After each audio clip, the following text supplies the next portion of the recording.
শেখ হাসিনার পতনের পর আয়নাঘর আবার আলোচনায় উঠে এসেছে। সেখান থেকে ইতোপূর্বে ৩ জন বন্দী মুক্তি পেয়েছেন। গত ২ দিন রাজধানীর কচুক্ষেতে আওয়ামী লীগ সরকারের আমলে গুম হওয়া মানুষের খোঁজে ভিড় জমাচ্ছেন স্বজনরা। আয়নাঘর কি? বাংলাদেশের প্রতিরক্ষা বাহিনীর কাউন্টার টেরোরিজম ইন্টেলিজেন্স ব্যুরো দ্বারা পরিচালিত একটি গোপন আটক কেন্দ্রের নাম আয়নাঘর। ধারণা করা হয় এখানে কমপক্ষে ১৬টি কক্ষ রয়েছে, যেখানে একসঙ্গে ৩০ জন বন্দী রাখার সক্ষমতা রয়েছে। আয়নাঘরটি বাংলাদেশের ঢাকা সেনানিবাস এলাকায় অবস্থিত বলে ধারণা করা হয়। সুইডেন ভিত্তিক স্বাধীন নিউজ পোর্টাল নেত্র নিউজের একটি অনুসন্ধানী হুইসেল ব্লোয়ার অভিযোগ করে একটি প্রতিবেদন প্রকাশ করে যে বাংলাদেশের কর্মকর্তারা আয়নাঘরে বলপূর্বক গুমের শিকারদের আটক ও নির্যাতন করছে। সুইডেন ভিত্তিক নিউজ পোর্টাল গোপন কারাগারের সম্ভাব্য অবস্থানও প্রকাশ করেছে। সেখানে বলপূর্বক গুমের শিকার ব্যক্তিদের বাংলাদেশে রাখা হয়েছে বলে ধারণা করা হয়।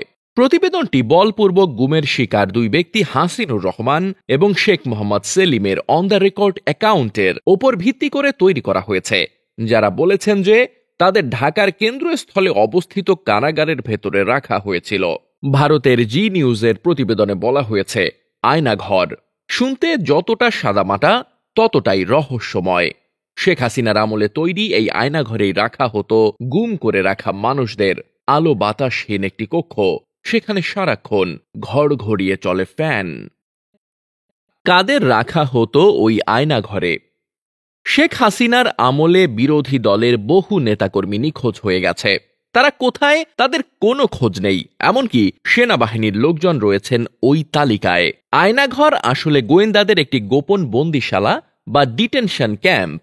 আনন্দবাজারের প্রতিবেদনে বলা হয়েছে, আয়নাঘর হচ্ছে গুমখানা। হাসিনা শাসনকালে ২০০৯ সাল থেকে ২০২১ সালের সেপ্টেম্বর পর্যন্ত সেখানে মোট ৬০৫ জনকে গোপনে বন্দী করে রাখা হয়েছিল। ২০০৯ থেকে ২০১৭ সাল পর্যন্ত বাংলাদেশ সরকারের প্রত্যক্ষ বা পরোক্ষ মদদে নিখোঁজ হন ৪০২ জন মানুষ। এ তথ্যটি প্রকাশ করে ঢাকা ভিত্তিক মানবাধিকার সংগঠন অধিকার। ২০১৪ থেকে জুলাই ২০১৯ সাল পর্যন্ত বাংলাদেশে ৩৪৪ জন ব্যক্তি গুমের শিকার হয়। তাদের মধ্যে ৪০ জন ব্যক্তিকে মৃত অবস্থায় পাওয়া যায়, ৬৬ জনকে সরকারি হেফাজতে গ্রেফতার অবস্থায় পাওয়া গেছে এবং আইন ও সালিশ কেন্দ্রের তথ্য মতে ২০৩ জন এখনও গুম রয়েছেন। যারা দীর্ঘদিন গুম থাকার পর ফিরে আসেন, তারা গুমের ব্যাপারে মৌন অবলম্বন করেন। ধারণা করা হয় এসব মানুষদের গুম করে রাখা হয় আয়নাঘরে। আয়নাঘরে যারা বন্দী থেকেছেন তাদের মধ্যে রয়েছে নর্থ সাউথ বিশ্ববিদ্যালয়ের সাবেক অধ্যাপক ও শিক্ষাবিদ মোবাশ্বের হাসান, সাবেক রাষ্ট্রদূত মারুফ জামান, ব্যবসায়ী অনিরুদ্ধ কুমার রায়। এছাড়াও আয়নাঘর থেকে সম্প্রতি ছাড়া পেয়েছেন বাংলাদেশি ব্যারিস্টার এবং জামায়াতে ইসলামী নেতা মীর কাশেম আলীর ছেলে মীর আহমেদ বিন কাশেম, সাবেক সামরিক জেনারেল এবং জামায়াতে ইসলাম নেতা গোলাম আজমের ছেলে আব্দুল্লাহিল আমান আজমি, পার্বত্য চট্টগ্রামের রাজনৈতিক সংগঠন ইউপিডিএফ এর মুখপাত্র মাইকেল চাকমা। বিচার বহির্ভূত হত্যাকাণ্ড সহ এইসব ঘটনার জন্য জাতিসংঘ ও বিভিন্ন মানবাধিকার রক্ষাকারী সংস্থা যেমন হিউম্যান রাইটস ওয়াচ ও অ্যামনেস্টি ইন্টারন্যাশনাল তৎকালীন বাংলাদেশ সরকারকে নিন্দা প্রস্তাব জানায়। এ সময় গুম হয়ে যাওয়া পরিবারের সদস্যরা মায়ের ডাক নামে একটি প্ল্যাটফর্ম তৈরি করেন। এখানে যাদের পরিবারের সদস্যরা বাংলাদেশে ২০০৯ সাল থেকে আজ অবধি আওয়ামী লীগ নেতৃত্বাধীন সরকারের শাসন আমলে সরকারি সংস্থা কর্তৃক বলপূর্বক গুমের শিকার হয়েছে, সে ঘটনাসমূহকে সামনে আনার জন্য এ সংগঠনের সৃষ্টি হয়।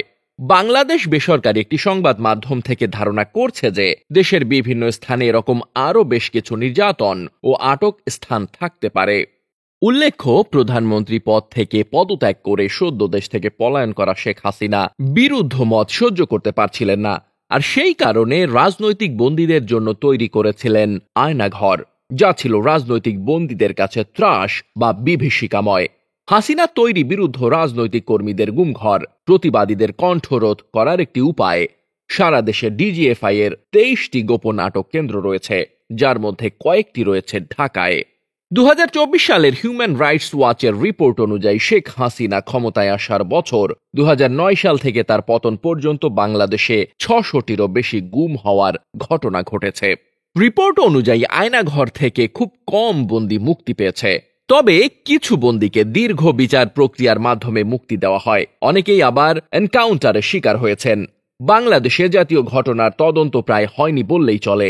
আয়না ঘরে রাখা অনেকেই দিনের পর দিন অত্যাচার সহ্য করতে না পেরে মারা যায়, তারপর লাশ সরিয়ে দেওয়া হয়। যাদের গ্রেফতার করা হয় তাদের খাতা কলমে কোনো তথ্য রাখা হয় না, আর যারা হাসিনার আস্থাভাজন ছিলেন তারাই আয়না ঘরের দায়িত্ব পেতেন। আয়না ঘরের বন্দীদের সঙ্গে তাদের পরিবারের সদস্যদের দেখা করা বা যোগাযোগের কোনো আইন ছিল না। Desk report, বার্তাবাজার।